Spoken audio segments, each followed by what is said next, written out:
இன்னைக்கு பிசாசு தந்திரமா உன்னை என்ன செய்யறான்னா, அவர் பக்கத்துல இருந்தா உன்னை கட்டிடுவாருன்னு தெரியும், அவர் பக்கத்துல நெருங்கி வந்தா மறுபடியும் உன்னை தூக்கிடுவாருன்னு தெரியும். அவர் பக்கத்துல, அதனால என்ன செய்யறான்னா, பக்கத்துல மட்டும் விடாம, நீ பக்கத்துல வராம எடுக்கிற ரெசல்யூஷன்ஸ் எல்லாம் வேஸ்ட்.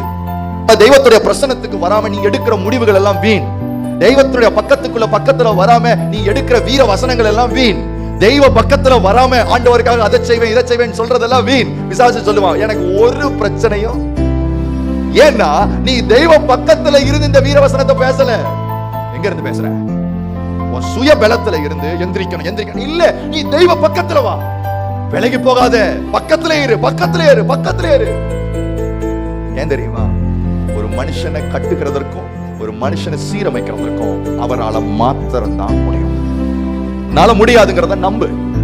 ஏன் சிலர் சொல்லுவாங்க, பாவம் பண்ணிட்டேன், சரி பாவம் பண்ணிட்டு ஆண்டவர் சமூகத்துக்கு திருப்பி எப்படி போவேன் நீ கேட்பாங்க. இல்ல என்னது எப்படி போவன், நீ இவ்வளவு தவறு செஞ்சிருக்கிற. நான் சொல்றேன், ஐயா தயவு செஞ்சு காது கொடுக்காத. ஏன் ஆண்டவர் சமூகத்துக்கு போறேன்? என்னால முடியலங்கிறதுனாலதான் யார்ட்ட போறேன். வெக்கமான சூடு சொல்றேன். இந்த நாளும் யாருகிட்ட இருக்கவே கூடாது, தெய்வத்துக்கிட்ட. ஏன்னு சொல்றேன், சில பேசிக்கான காரியங்களை புரிஞ்சுக்கோ. நீயும் நானும் அவருடைய பார்வையில நிர்வாணிகளா இருக்கிறோம். என்னுடைய நினைவு நிர்வாணமா இருக்கிறது, என்னுடைய சரீரம், என் அவயவம் எல்லாமே அவருக்கு முன்னாடி எப்படி இருக்கிறது, நிர்வாணமா இருக்கும் போது நீ சொன்னாலும் அவருக்கு தெரியும், சொல்லாட்டாலும்